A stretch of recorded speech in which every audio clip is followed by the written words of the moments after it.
no era habitual que en su época se siguieran las mujeres estudios universitarios. ¿Qué fue lo que usted la movilizó a estudiar enseñanza superior y específicamente leyes? En realidad mi vocación era ser médico, pero después de una visita que hice a la Escuela de Medicina, a la sala de anatomía, me convencí que no iba a ser capaz de trabajar con cadáveres. Y fue por eso entonces que opté por las leyes. En ese tiempo había muy pocas carreras, no solo para las mujeres, sino también para los hombres. Existía solo medicina, ingeniería, arquitectura, agronomía, pedagogía y leyes. Bueno, yo opté por leyes, quizá influida por que la directora del liceo era doña Matilde Brandao, que era la mujer que obtuvo el título de abogado después, la segunda persona que obtuvo el título de abogado después de Matilde Trupp. Yo creo que eso fue lo que me influyó para elegir leyes. ¿Su familia la estimuló para eso o tuvo problemas? No tuve problemas. Mi padre era muy liberal. Él ya había educado en Estados Unidos, así que él tenía otro concepto de la formación de la juventud y de las mujeres sobre todo. Señora Elena, ¿fue a partir de sus estudios de leyes que usted adquirió conciencia en torno al problema de la mujer? Y otras jóvenes universitarias, como usted, ¿tenían interés en mejorar la condición social y legal de la mujer? Bueno, en realidad al estudiar leyes me percaté de las diferencias y las insuficiencias que había en relación con la situación de la mujer con respecto al hombre. Pero además influyó en mí, creo yo, el ambiente mismo de la época en que me tocó estudiar. Ustedes tienen que tomar en cuenta que yo estudié por ahí, por el año 20, cuando había una gran efervescencia estudiantil. Estaba la época de los subversivos, de los muchachos que eran detenidos, del asalto a la Federación de Estudiantes. Todo eso daba un espíritu libertario que tiene que influir naturalmente en la concepción que tiene uno de las cosas. En cuanto a mis compañeras, eran muy pocas, ¿no? Creo que en mi curso había no más de 4 o 5. Y la verdad era que no se interesaban mucho por los problemas sociales. Ellas estaban ahí estudiando porque eso le daba un estatus, ¿no? En ese tiempo las personas de la clase media tenían interés en que sus hijos estudiaran y fueran universitarios, ¿no? Pero no se interesaban mucho por estudiar, esa era la verdad. Salvo una que después fue menchista, una chica que se llamaba Flora Heredia. Esta niña era, lo curioso, que era de la Acción Católica. Y después, andando el tiempo, ella ingresó al Mensch. Y junto conmigo redactamos, porque ella fue abogado y ejerció activamente la profesión. Nosotros redactamos un proyecto de ley de voto femenino, que fue el que se presentó al presidente Pedro Aguirre Cerda. Aunque este proyecto no fue el que se aprobó en la Cámara después, en definitiva. Señora Elena, usted cuando terminó sus estudios de leyes viajó a Francia, aparentemente a seguir estudio posgrado. ¿Usted se contactó allá con organizaciones feministas o su viaje le permitió ampliar o pensar los problemas que usted en los cuales estaba trabajando? No, en realidad no me contacté con ninguna organización feminista francesa. Yo creo que en ese tiempo tampoco había organizaciones de ese tipo. Yo fui a Francia especialmente para hacer un curso de posgrado, pero resultó que llegando allá me olvidé de las leyes. Me dediqué a leer literatura y a visitar museos, de tal manera que lo único que conseguí fue aumentar un poco mi cultura, pero como le digo, creo que las mujeres francesas en ese tiempo no se preocupaban. Hay que tomar en cuenta que las mujeres francesas solo obtuvieron el voto durante el Frente Popular, o sea, poco antes de la Segunda Guerra Mundial. Señora Elena, ¿cuál es su punto de vista respecto a las diversas organizaciones de mujeres que existían en Chile antes de 1935? Por ejemplo, los centros Belén de Zárraga, el Club de Lectoras de Amanda Labarca, etcétera. Bueno, yo no participé en esos grupos, ¿no? De tal manera que yo vine a tener conocimiento de ellos cuando quise estudiar, hacer una historia del movimiento femenino, y me puse a buscar material y antecedentes. Con ese motivo, cuando escribí el libro ese sobre la feminista inglesa, sobre la sufragista, revisé la prensa chilena para ver cuál era la reacción de la prensa frente a la sufragista. Y me encontré con que naturalmente toda la prensa seria era contraria. Y el único periódico que en realidad apoyaba a la sufragista era el periódico de Recabarren, El Despertar de los Trabajadores. Y ahí, en El Despertar de los Trabajadores, yo tomé conocimiento de estos grupos de Belén de Zárraga, que eran grupos muy interesantes, pero pequeños. Estaban en las distintas organizaciones, en las distintas oficinas salitreras, pero eran más bien formadas por personas que eran parientes, cónyuges o hijas de los que trabajaban en la salitrera. ¿Cuáles eran las demandas o intereses de los centros Belén de Zárraga? Era fundamentalmente anticlerical, pero también se preocupaban de la emancipación de la mujer, de los derechos de la mujer, sobre todo del aspecto cultural de las mujeres. ¿Y del Club de Lectoras, señora Elena? ¿Qué pasa? ¿Y entonces la enchufa ya?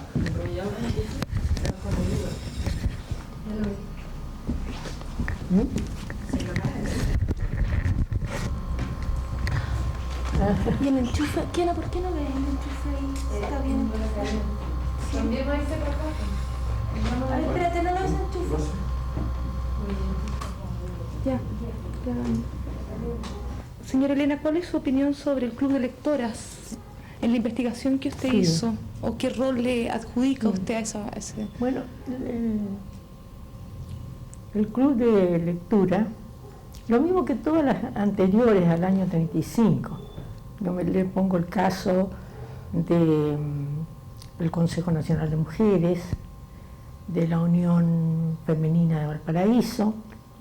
Todas esas instituciones no eran de tipo militante, no eran de tipo de lucha, sino eran más bien con sentido académico, de estudio. Había mujeres de cierto nivel intelectual, ¿no? De élite. Esa era la composición de los grupos esos. Planteaban los problemas de la mujer, pero no luchaban por ellos, en fin, con cierta fuerza, con cierta energía. Y en este marco, ¿qué importancia le da usted a la ley Amunátegui?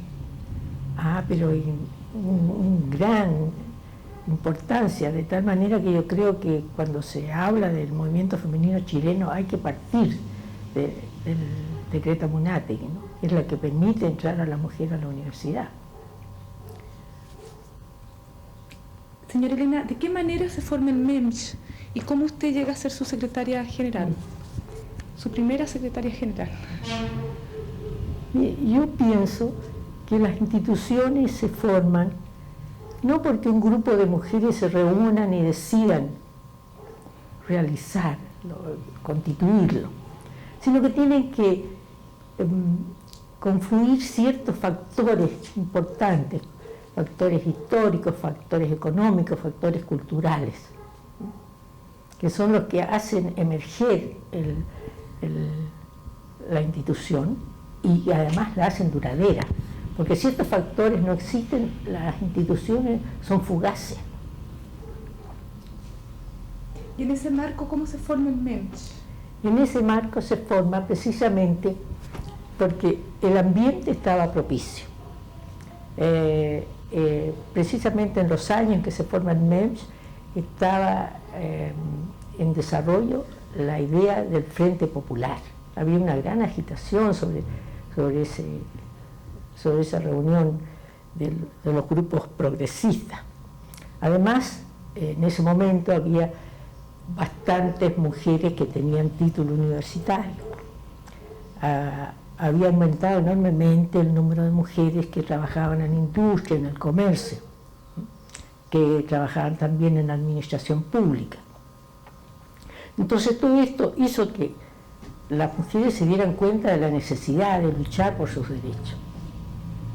Señora Elena, ¿y cómo usted llegó a ser la primera secretaria general del MEMS? Bueno, decidieron elegirme, no sé por qué, quizá porque dominaba el conocimiento de las leyes, ¿no? Porque en ese momento digamos, el feminismo era un poco, como se dice ahora, reformista. Se dirigía más bien a obtener que terminaran las deficiencias legales. Señora Elena, por el beneficio de la entrevista, ¿podría usted decir que usted fue la primera secretaria general del MEMS? Sí, puedo decir. En realidad me eligieron secretaria general y duré en el cargo durante 5 años. Renuncié el año 41, en parte porque yo era enemiga de las presidencias eternas, ¿no? De esas vitalicias. Señora Elena, se dice que el gran retardo en aprobar el derecho a voto universal para la mujer provenía de la totalidad de los parlamentarios, tanto de derecha como de izquierda. Incluso se dice que las propias mujeres ligadas a las esferas políticas consideraban estratégico dilatar la ley del sufragio porque no se sabía para dónde se iba a inclinar el voto de la mujer. ¿Cuál es su punto de vista al respecto? Frente a este problema. Frente a ese problema. En realidad, los partidos no tenían mucho interés en la aprobación del voto. Para ellos era una incógnita. A pesar de que ya el resultado del voto municipal era un antecedente. Mire una cosa curiosa. El voto municipal se obtuvo con una lucha de solo 1 año, ¿no? Mientras el voto político se obtuvo con una lucha de más de 20. ¿Por qué se concedieron el voto municipal? Porque los partidos querían ver cuál era el comportamiento de las mujeres frente al sufragio.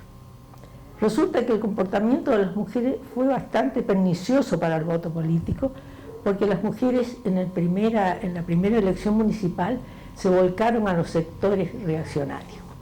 Tanto es así que en la primera elección salieron elegidas 3 mujeres de derecha. A pesar de eso, ¿cuál era su posición frente al voto político? A pesar que usted yo fui siempre partidaria del voto político y por eso dediqué gran parte de mi vida y de mi actividad a esas campañas. Señora Elena, el MEMS llamó a 2 congresos de mujeres con gran éxito. ¿Podría usted referirse a qué estrategia buscaban esos congresos? ¿Cuál era la problemática de fondo, digamos? Bueno, en primer lugar, estudiar todos los problemas femeninos y ver por los cuales se iba a luchar. En los 2 congresos, porque el MEMS tuvo 2 congresos. Uno, el primero, que fue el año 37, y después otro que fue el año 41. En ambos se planteó como actividad principal el problema del voto político, a pesar de que también se trataron los otros problemas que afectaban a la mujer. Y además, en el segundo congreso se acordó que el MEMS debía redactar un proyecto de ley para presentarlo. Y ahí es el proyecto que yo le hablé antes, que redacté junto con Flor Heredia. Señora Elena, aparte del voto femenino, ¿qué otras problemas eran para ustedes de primera urgencia desde el MEMS, tanto sociales como específicos? ¿Cómo se planteaban políticamente y cuál era la composición del MEMS? ¿Quiénes formaban esta asociación? El MEMS fue una institución distinta a las anteriores. Fue una institución pluralista en que se llamaba a mujeres de todas las ideologías, de todas las clases sociales, de todos los niveles económicos. Ahí teníamos nosotros universitarias, profesionales, teníamos obreras, teníamos empleadas, dueñas de casa. Y todas teníamos una cosa común, que era luchar por la emancipación de la mujer. Una emancipación económica, emancipación social, emancipación jurídica. Señora Elena, a partir de los acuerdos del último congreso se forma la FECHIF. El MEMS impulsa esta organización. La primera secretaria general de la FECHIF fue Amanda Labarca. ¿Coincidían los puntos de vista del MEMS con los de Amanda Labarca, por ejemplo? Mire, yo tengo una gran admiración por Amanda Labarca. Creo que se ha sido un poco injusta con ella cuando se escribe la historia del movimiento femenino a no destacarla debidamente. Ella fue una gran presidenta de la Federación de Instituciones Femeninas. Y esta institución, hay que reconocer que fue la que decidió, en definitiva, la obtención del voto, ¿no? Claro está que la FECHIF, tendré que explicar, era una coordinadora de instituciones, no era una institución de personas, ¿no? Estábamos trabajando en instituciones y naturalmente una eran más importantes que otras. El MEMS, por ejemplo, tuvo una gran participación porque tenía muchas mujeres muy activas. También participaban en la FECHIF los partidos políticos. Había delegadas del Partido Radical, del Partido Socialista, del Partido Comunista. Se trabajaba muy bien y con mucha armonía. Señora Elena, ¿cuál es su punto de vista hoy y ayer con respecto al partido femenino chileno liderado por María de la Cruz? ¿O qué importancia social, política ve a usted en relación a la mujer o a nivel global? Yo no le doy ninguna importancia al partido femenino de María de la Cruz. Era un partido precisamente que no tenía esas condiciones que yo había advertido antes, ¿no? De reunir, de tener un programa, de tener una doctrina. El partido femenino de María de la Cruz no tuvo nunca una doctrina. Era nada más que María de la Cruz, que era una persona de gran carisma, que tenía una gran oratoria y que arrastraba a mucha gente. A mí me pasaba muchas veces de escucharle un discurso a María de la Cruz y después ser totalmente incapaz de hacer una síntesis de lo que había dicho María de la Cruz. En el fondo no decía nada. Y la prueba es que cuando María de la Cruz perdió prestigio, cuando fue expulsada del Parlamento, el partido femenino, que había tenido más de 30.000 mujeres, desapareció. Señora Elena, ¿podría usted referirse a la paradoja que se le haya a usted aplicado la Ley de Defensa de la Democracia el año 1949 y que se le haya dejado sin derecho a voto después que usted fue una de las más importantes personas que colaboró para obtener precisamente el voto femenino? ¿Por qué no se refiere a ese episodio? En realidad es inexplicable, ¿no? Muy injusto y muy arbitrario, porque precisamente 3 días después de dictarse la ley del voto femenino, sale la resolución de que, a virtud de la Ley de Defensa de la Democracia, se cancelaban de los registros electorales a una serie de personas que se les suponía del Partido Comunista. Bueno, entre las personas que se le canceló estaba yo. A mí, en el fondo, no me admira mucho de una cosa así. Hay que tomar en cuenta que cuando se promulgó la ley de voto femenino, se hizo con un acto muy extraordinario en el Teatro Municipal, en el que asistió el presidente de la República, los ministros de Estado, el cuerpo diplomático, todas las grandes personalidades del país. Y lo curioso es que yo, que había luchado tanto por el voto, no me invitaron. Entonces, bueno, era una cosa, creo que a Olga tampoco, a Olga, mi amiga Olga Poblete tampoco. Por razones políticas, creo yo, porque especialmente por la influencia de Gabriel González Videla, que él además pretendía apropiarse del voto como que él se lo había dado a las mujeres en circunstancias que si el voto lo habíamos conseguido era a través de una lucha de muchos años y con mucho esfuerzo. Él lo único que hizo fue promulgar la ley como le corresponde a todos los presidentes. Cuando se aprueba una ley en el Congreso, al presidente no le queda más remedio que promulgarlo. Pero él lo hizo con gran aparato y de tal manera que todavía hay gente que dice que Gabriel González nos concedió el voto a nosotros.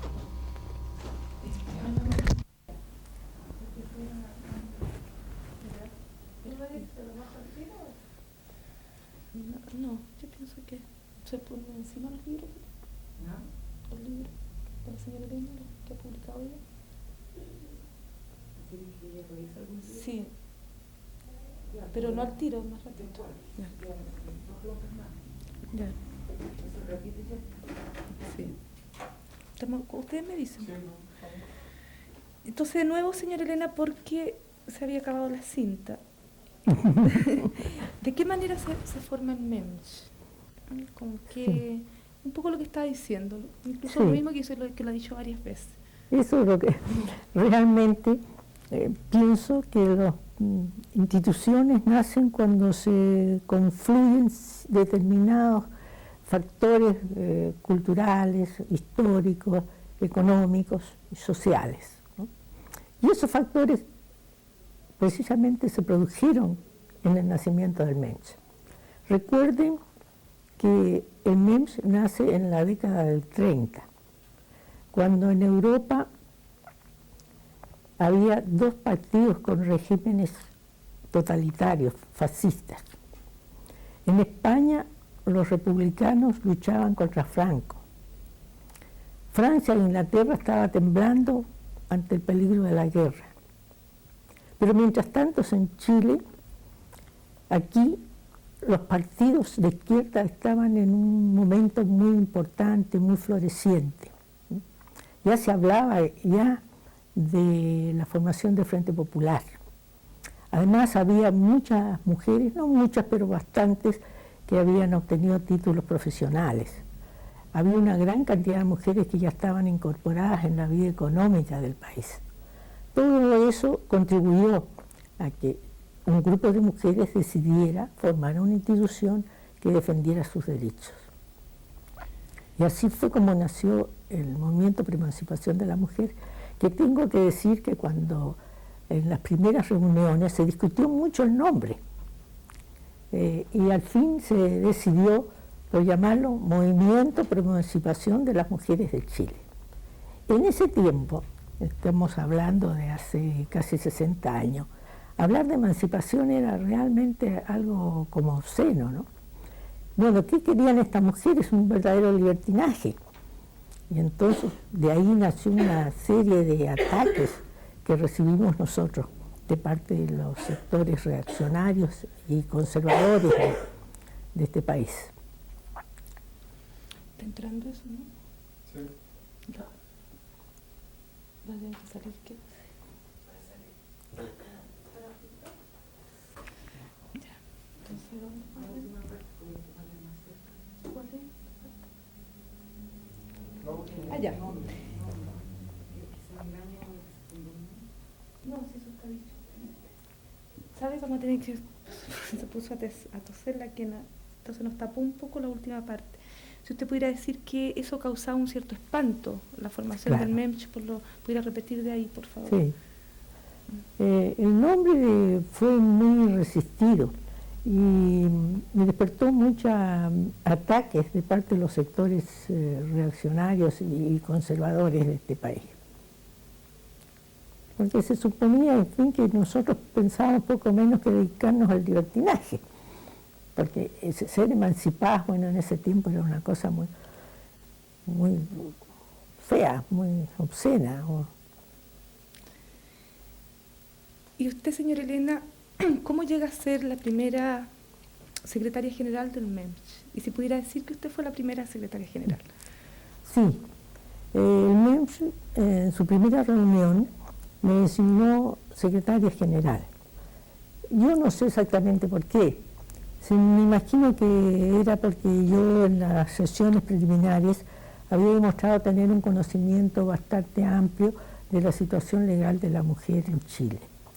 Pero tengo que decir que el ser secretaria general no tenía mucha importancia, ¿no? Servía solo para, a mí me permitía firmar la correspondencia y aparecer como representante de la institución hacia el exterior. Pero dentro de la institución yo era igual a cualquiera de los miembros. La verdad es que el MEMS fue una institución muy democrática. Todas tenían los mismos derechos, no porque una fuera secretaria general tenía mayor influencia. ¿Qué costo social, personal le trajo a usted ser la primera secretaria? Porque eso tendría problemas usted, ¿no? Algún tipo de rechazo, sobre todo en su profesión, que era más bien masculina en ese momento. No, yo no rechazo hacia afuera. En realidad no, bueno, el rechazo que después lo tuve que sufrir, porque jamás nunca me dieron ninguna posibilidad de ocupar ningún cargo, ni tener ninguna situación en este país. En realidad se desperdició un poco mis condiciones, porque en ese tiempo yo era una mujer estudiosa, esforzada, podía haber hecho muchas cosas, ¿no?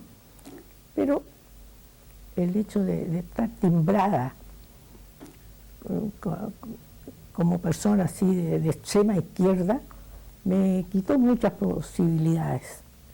¿Usted se consideraba, señora Elena, una persona de extrema izquierda o se consideraba que estaba luchando por un cambio social? No, yo nunca he sido de extrema izquierda.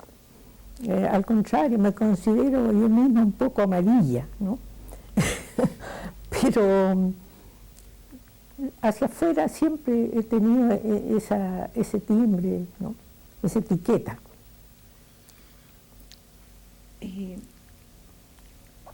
Volviendo de nuevo a esta época del MEMS y su relación con el sufragio, ¿no es cierto? Que fue una de las, aparentemente una de las objetivos más importantes del MEMS, en su primera etapa por lo menos. Entonces se dice que el gran retardo en aprobar el derecho a voto universal para la mujer provenía de todos los partidos políticos, independientemente de que estos partidos fueran de izquierda o de derecha.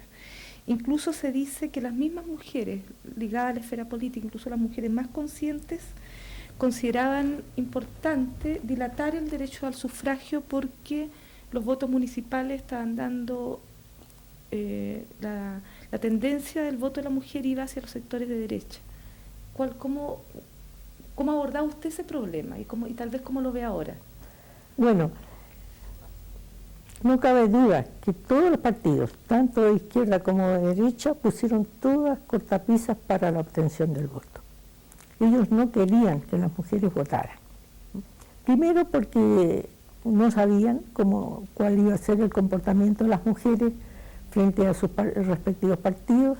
Enseguida porque tener una gran cantidad de votantes le significaba un mayor trabajo, ¿no?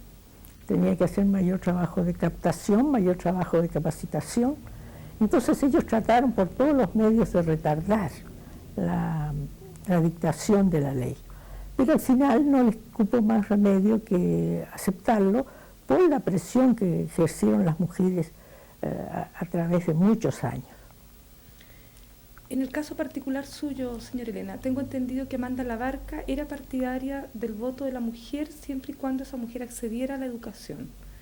¿Cuál era su política frente al derecho de voto político para la mujer? ¿Era sin restricciones o usted estaba porque para que la mujer llegara a votar se requerían ciertas condiciones. No, yo siempre he sido partidaria del voto amplio para todas. Y en cuanto a lo que usted dice, que Amanda Labarca tenía limitaciones, no es efectivo. Yo conocí mucho a Amanda, la conocí sobre todo dentro de la Federación de Instituciones Femeninas, FECHIF, donde ella actuó muy bien, en forma muy brillante y en forma muy democrática. Yo tengo por ella una gran admiración y siempre digo que las mujeres hemos sido injustas con ella porque en realidad no se la destaca como merece. Ahora, el MEMCH que usted dirigía llamó a 2 congresos de mujeres con gran éxito. ¿Podría usted decir por qué se llamó congreso, qué se pretendía con estos congresos? ¿Se acabar? Ya, entonces. Donde dice que desde luego la mujer debe votar, pero tiene que tener ciertas condiciones, como por ejemplo algún básico nivel de escolaridad. Puede ser eso, pero yo nunca le escuché decir eso, al contrario. Ya. Ella trabajó muy bien dentro de la FECHIF por el voto. Ya. ¿Estamos listos? Ya, entonces el MEMS llama a 2 congresos de mujeres que aparentemente tienen gran éxito social, me refiero. ¿Podría usted referirse a qué se buscaba en el primer congreso y qué se buscaba en el segundo? ¿Cuáles eran los puntos más importantes de la convocatoria de esos congresos? Mire, los congresos del MEMS tuvieron por objetivo, primero, dar cuenta de lo que se había hecho, ¿no? Enseguida, analizar y planear las campañas futuras. Pero, por sobre todo, el objetivo primero de los congresos era capacitar a las mujeres, educarlas respecto de sus reivindicaciones y respecto de su situación. Por eso es que antes de cada uno de los congresos, el MEMS organizaba cursillos de capacitación en los que se trataba todos los problemas de la mujer. Recuerdo que en el segundo congreso hasta hicimos un curso de historia de Chile que estuvo a cargo de Olga Paulete. ¿Usted recuerda, señora Olga, en qué año fue el primer congreso del MEMS? Debe haber sido por el año 36 más o menos, y el último el 41. A partir de los acuerdos del último congreso realizado, según lo tengo yo, en 1944, no lo tengo mal. No, ese es de la FECHIF, es el Congreso Nacional de Mujeres. Ya. Se forma la FECHIF después, sí, ¿no es cierto? ¿Cuál era su opinión en torno a la creación de la FECHIF, ¿no? Y bueno, ¿y cómo hacía usted coincidir los puntos de vista suyos, en el sentido que usted representaba al MEMS, con los intereses de la FECHIF, liderados por Amanda Labarca, que aparentemente su inclinación política era por el Partido Radical?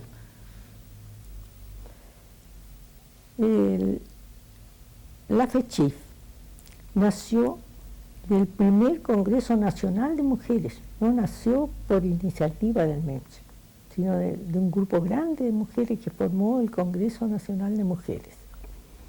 Y tenía por objeto, como su nombre le indica, Federación de Instituciones Femeninas, coordinar la acción de todas las instituciones femeninas para luchar por los derechos de la mujer.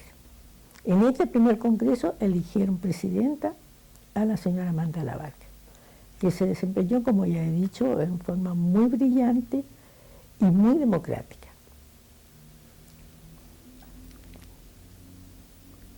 En ese momento, ¿usted diría que empiezan los problemas partidarios en las organizaciones de mujeres?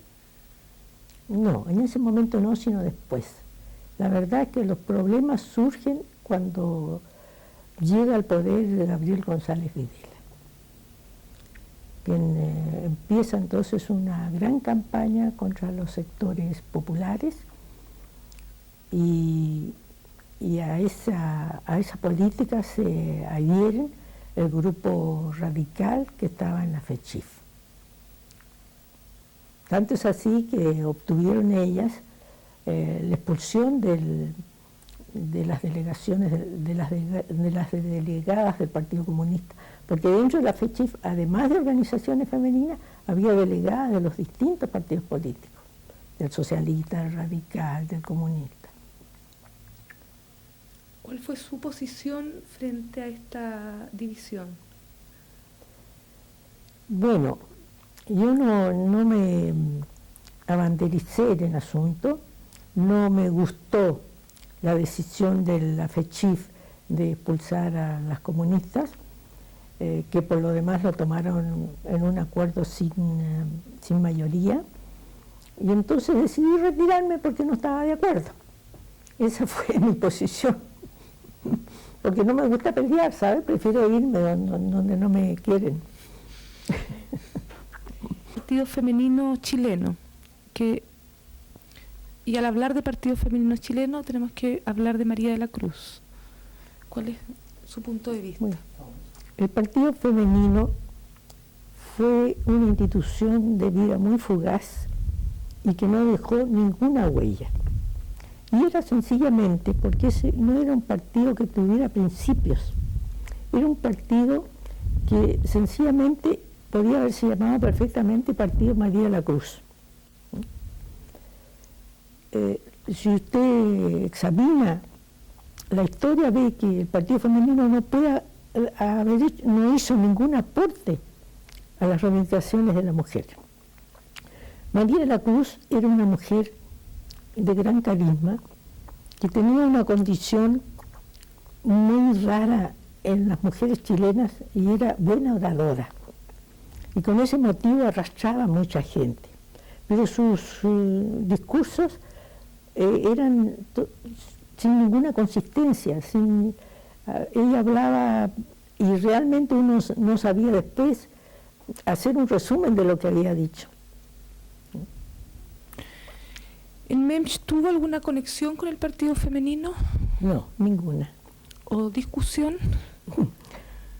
Una vez nada más, que porque el MENCH había organizado un acto conmemorativo del Día Internacional de la Mujer y había conseguido la sala del Ministerio de Educación, y intervino María de la Cruz para que nos privaran de esa sala. Entonces eso fue naturalmente muy desagradable, pero eso fue lo único que tuvimos con María de la Cruz. Ahora, esto nos interesa mucho porque lo encontramos muy significativo y muy importante a nivel social, cultural, histórico, ¿no? ¿Podría referirse a la paradoja que se le haya aplicado a usted la Ley de Defensa de la Democracia el año 1949 y que se le haya dejado sin derecho a voto a usted a los pocos meses de haber sido aprobada la ley, en circunstancia que usted fue una de las más importantes, destacadas y radicales sufragistas? En realidad, la cancelación de mi inscripción en los registros electorales fue algo realmente injusto y arbitrario. No había ninguna razón, absolutamente ninguna, para que se me privara de mis derechos, ¿no? La Ley de Defensa de la Democracia autorizaba para cancelar de los registros electorales a los miembros del Partido Comunista. Y yo sencillamente no pertenecía a ese partido ni a ningún otro. A mí me parece que la medida se tomó como, en cierta manera, como venganza, porque yo había participado en forma muy activa en la campaña para obtener la libertad de las mujeres que se encontraban en el campo de concentración de Pisagua. Se recordará que Gabriel González fue el que inauguró el campo de concentración. Y ahí llevaron más o menos a unas 40 mujeres. Y lo más dramático es que no solo llevaron a las mujeres, sino que a los niños. Y en el campo de concentración había casi 100 niños menores que estaban en una situación deplorable. Y nosotros entonces hicimos una gran campaña, no solo nacional, sino internacional. Nos dirigimos a Naciones Unidas, nos dirigimos a la señora de Roosevelt. Entonces se produjo un verdadero escándalo sobre este hecho. A mí me parece que eso fue lo que determinó que me cancelaran como una venganza, pero sin tener ningún fundamento. Afortunadamente la misma ley establecía la posibilidad de apelar de esa medida. Y yo naturalmente hice mi reclamo y defendí personalmente mi situación. González Videla hizo a nivel nacional un gran despliegue en relación al derecho a voto, ¿verdad? Creo que tengo entendido que fue firmado el decreto en el Teatro Municipal. Sí. ¿Dónde estaba usted cuando se firmó el derecho a voto? Yo estaba en mi casa. No me convidaron, esa fue la verdad.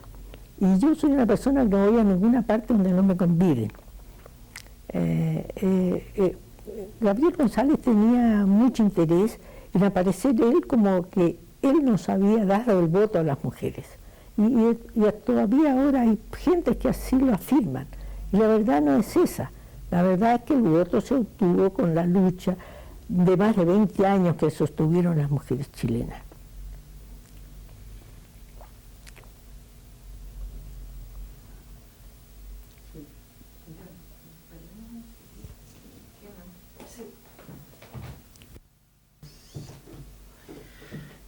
Señora Elena, una pregunta también que se me había quedado, que es muy importante, creo que el punto de partida de todo esto, siempre iba a haber un punto de partida, pero es con respecto a la ley Amunátegui.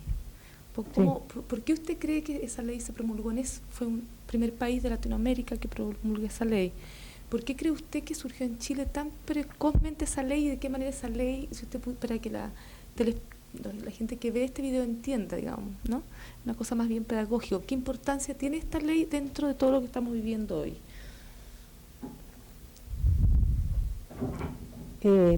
Chile fue un partido pionero en esto del feminismo. En realidad, para explicarse esto, hay que ver por qué. En realidad el feminismo se ha visto que nace solo en los países industrializados. En los países agrarios no hay feminismo, porque la mujer no ha salido de su casa.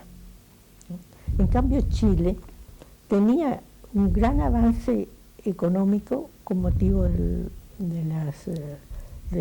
las empresas del norte, del salitre, de las minas, ¿no? Fíjese que las primeras escuelas de mujeres se fundaron en el norte, ¿no?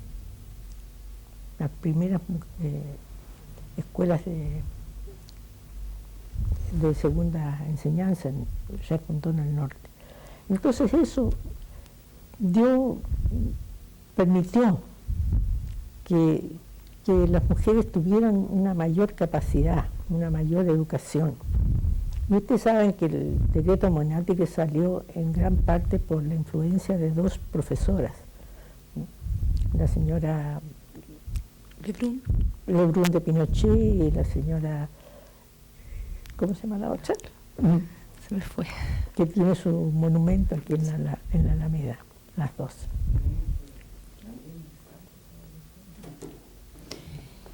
Ahora, ¿cuál es su posición personal como feminista, como abogado, como ciudadana chilena con respecto a lo que está ocurriendo hoy en Chile de derechos humanos? ¿Cuál es su postulado? Esto va a ser muy largo, ¿no?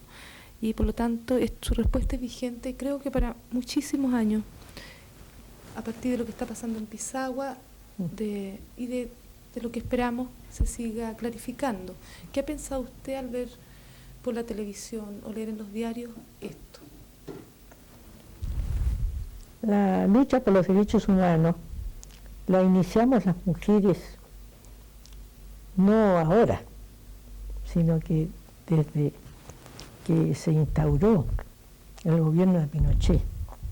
Las mujeres estábamos informadas de lo que estaba pasando y estábamos haciendo campaña en contra de eso, ¿no?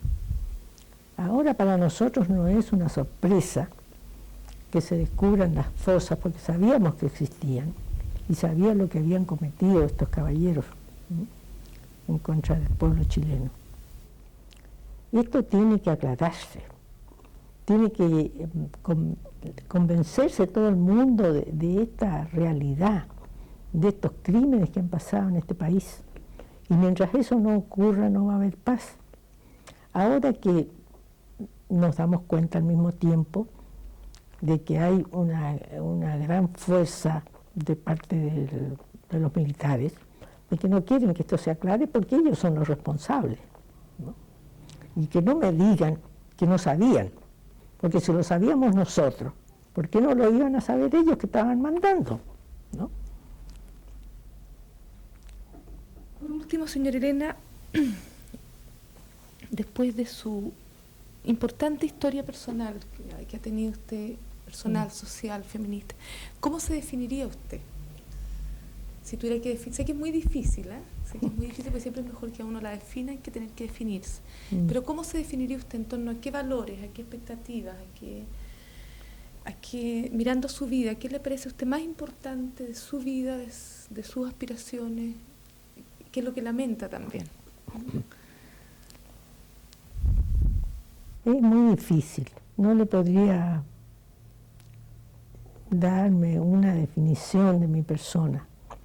Yo he hecho lo que he podido de acuerdo con mi capacidad, ¿no?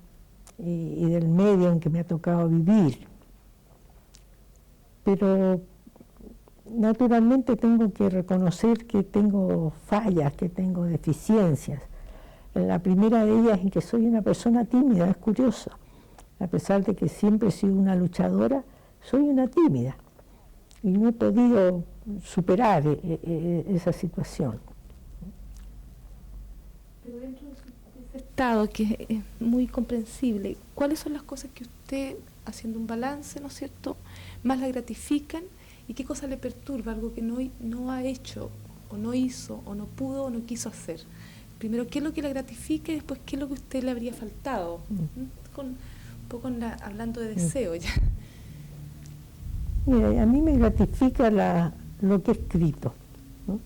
Creo que son obras importantes que han sido un aporte serio a la literatura jurídica de la época. Creo que también he ayudado al movimiento femenino, ¿no? He escrito algunos libros, he luchado por reivindicaciones, he aclarado las situaciones en que vive la mujer. Más no he podido hacer porque no he tenido más condiciones. ¿Y lamenta algo, señora Elena? ¿Algo que no hizo, no pudo, no quiso hacer? ¿Hay algo que usted siente, ya sea a nivel personal, intelectual o social? Creo que no. Nunca he ambicionado mucho tampoco. Entonces no me lamento de no haber hecho algunas cosas o no haber alcanzado algunas cosas. Bueno, muchas gracias, señora Elena, por su entrevista. Una vez más le digo que yo la considero importantísima, no solamente para la cosa feminista, sino ejemplar a nivel nacional. Ay, ¿Se cansó mucho, señora Elena? Sí, me cansé, si estoy tan vieja, pues. Pero anduvo súper bien.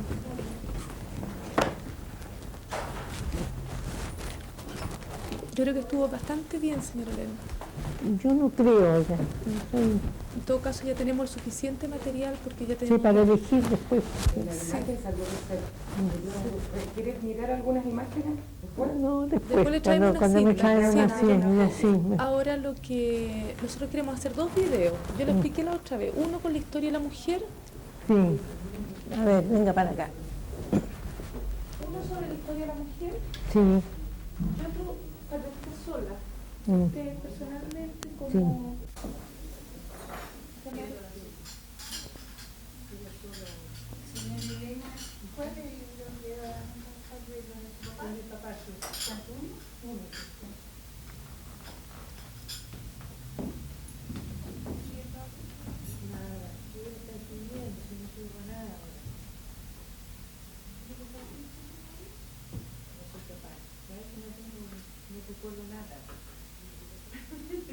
Dicen que los viejos recuerdan lo antiguo, pero uno recuerda el mundo antiguo y el mundo de ahora.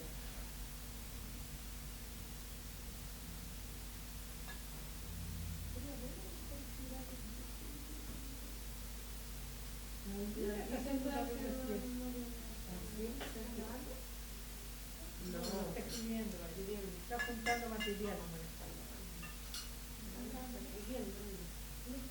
La memoria de la señora. Sí, una biografía.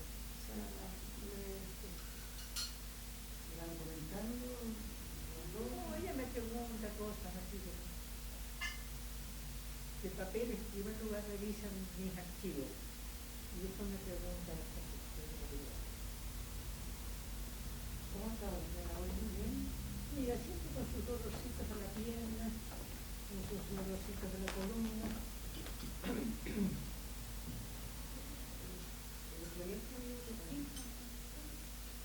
No pudo venir ahora porque tenía que realizar una diagramación de un libro que va a sacar, no un libro, sino que es proyecto sobre patria de paz. Sobre paz, sobre todo su actividad, sobre todo su actividad en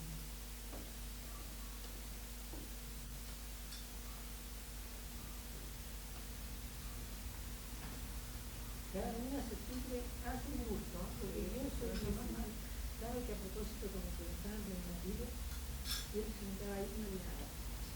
Y él me atendía y me servía. Entonces durante 30 años siempre él me servía y todo. Así que yo no aprendí a servir.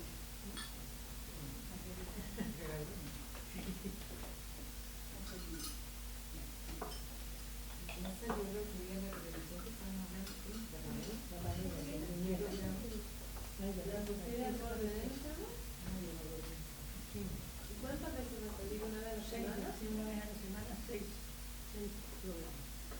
Día viernes. El día sábado. A las 6. Un poquito antes de las 6 se empezó a ¿Ah? ¿Qué puede firmar? ¿En qué lugar está? Mira, está ahí la Toto Romero, Ya. está la niña Rosato, está la niña García Logro, está la Margarita Serrano,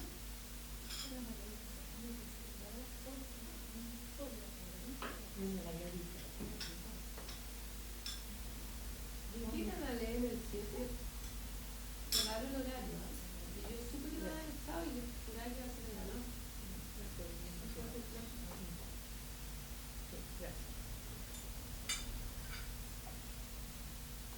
Y tratan de temas, siempre van a ser las mismas periodistas, las mismas temas. Y tratan de temas de distintos temas. Esta vez hizo una entrevista a Palestra. Me resultó bastante graciosa. le invitaron al programa. Viejo de los choros.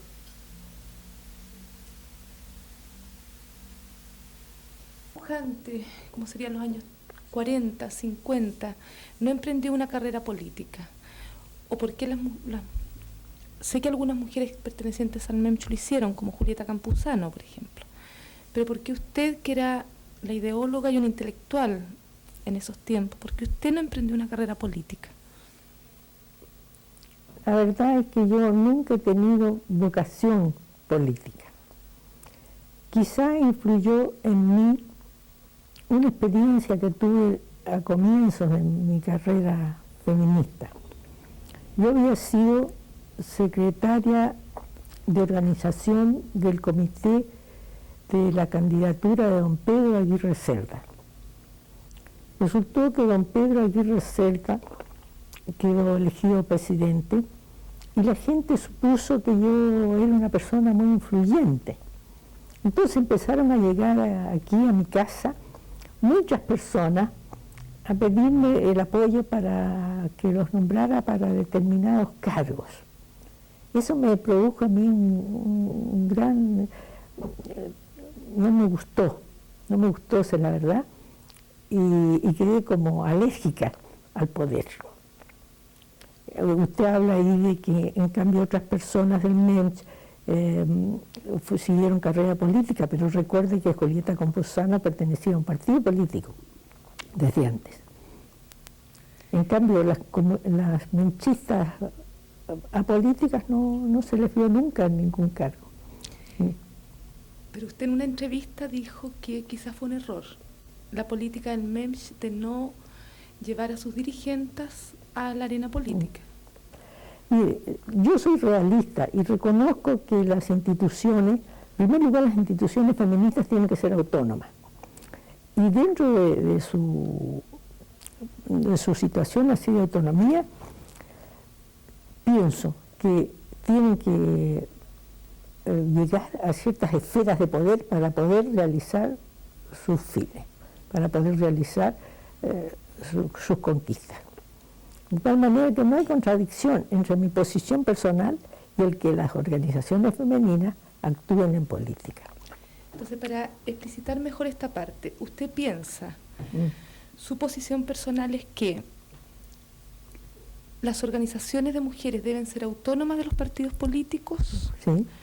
Si pudiera usted referirse a ese punto, porque ¿qué pasa si no hay autonomía? A su juicio, ¿cuál es el problema que se generaría? Pues entiendo que usted debe tener un pensamiento, sí, puesto que usted postula la autonomía de los partidos y el poder sectorial, digamos. Sí. Bueno, las mujeres dentro de los partidos tienen que seguir cierta línea determinada y eso les impide tener independencia para plantear sus problemas. ¿Y sobre qué poder operarían ellas? ¿Con qué poder? Bueno, tendrían que entrar naturalmente al Parlamento.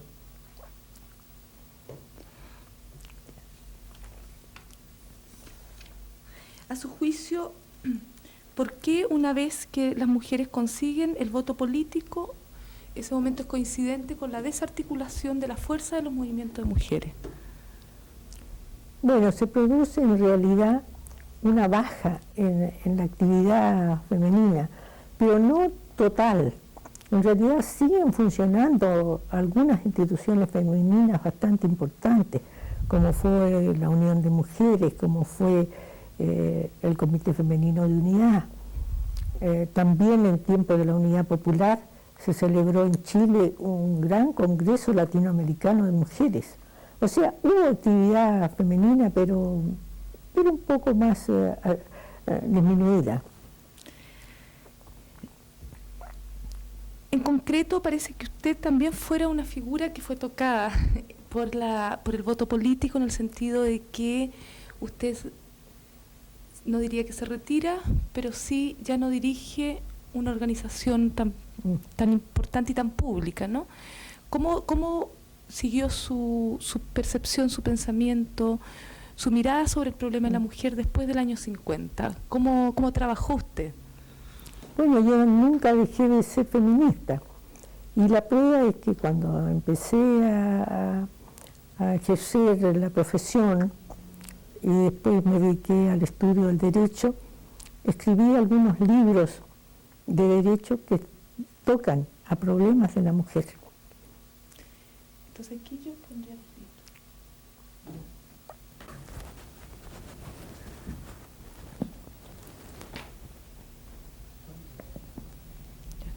¿Digo?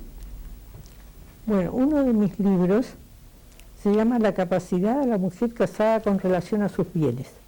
El título es bastante largo y da la idea del contenido del libro. Quise hacer un análisis de cuál era la situación de la mujer dentro del régimen de sociedad conyugal, en que la mujer era totalmente incapaz. Ese es uno de los libros. Y el otro, que fue un libro sobre pensiones alimenticias, en la que sostuve la tesis de que la mujer, aunque abandonara el hogar conyugal, aunque no viviera con el marido, tenía derecho a pensión alimenticia. Tesis que no sustentaba la Corte Suprema. La Corte Suprema había declarado en numerosas sentencias que la mujer que salía del hogar conyugal no tenía derecho a alimentos. Yo escribí entonces este libro para demostrar que estaba equivocada la Corte Suprema. Y el libro tuvo bastante éxito. En primer lugar, porque me dieron el premio Ballesteros de la Facultad de Derecho de la Universidad de Chile. Y enseguida porque la Corte Suprema cambió de jurisprudencia también y empezó entonces a aceptar mi punto de vista. son libros muy importantes, pero parece que usted escribió otro libro sobre el recurso de amparos. Sí, tengo también el libro de recurso de amparo, en el que sostengo la tesis que aunque durante el estado de sitio el presidente de la República tiene facultad para detener, ocurre que también los tribunales tienen facultad para juzgar, es decir, ellos apreciar si esa medida del presidente de la República está conforme a derecho y conforme a los hechos. Ese libro está prologado por Patricio Aylwin, el que es actualmente presidente de la República, que además reconoció que mi tesis era la justa. Y tengo entendido que ese libro fue usado en los últimos años en Chile. Sí, fue bastante usado, aunque no aceptado por los tribunales. Los abogados lo usaron bastante. ¿Podría decir que lo usaron bastante del año 73 en adelante ese libro? Por cierto, precisamente que son los periodos en que hay detenciones por el presidente de la República o por el Poder Ejecutivo, para no llamarlo presidente de la República. Bien, entonces del año 1973 en adelante se inicia la segunda fase, un segundo auge, diría yo, de los movimientos de mujeres, ¿no? Esto tiene una relación con el feminismo internacional, que logra, sobre todo el feminismo internacional de los años 60, que busca la paridad, etcétera, ¿no? Desde el año 1973 en adelante se produce la crisis y la fragmentación de un feminismo único. Hay muchas corrientes y muchas vías del feminismo. ¿Con qué corriente del feminismo usted se identificaría, señora Elena? Yo siempre sostengo que el feminismo es uno solo, pero que hay distintas corrientes, distintas, digamos, fases